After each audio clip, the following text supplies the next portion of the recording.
Let's make some cyanotypes, or sun prints. This is such a great activity to do with a wide age range of kids. It's recommended for 6 and up. The process is quick so they can see it happen right before their eyes, and it's a good way to demonstrate artistic composition for older kids. You'll need cyanotype paper, a piece of acrylic or glass from a picture frame. If you're doing this with younger kids, you're going to want to go with acrylic. This sun print kit came with one.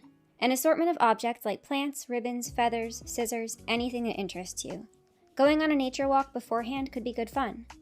Just as a side note, whenever I go scrounging, I make sure I'm only grabbing things that have already fallen and shake any bugs out. Place your paper blue side up on a piece of cardboard or other portable surface like a cutting board. Arrange your objects away from the sunlight first. When you have things just how you want them, place the acrylic or glass over top to keep everything in place.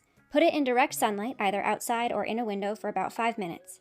You can still do this on a slightly overcast day, it's just going to take a little longer and the outlines may not be as precise. When the paper is almost white, remove the items and run the paper under cold water for about a minute. Don't panic if it looks like the outlines are disappearing. It's all good. Trust the process. Let it dry on a flat surface. To press the pages flat, grab your favorite animal encyclopedia or other large tome and leave the pages inside overnight.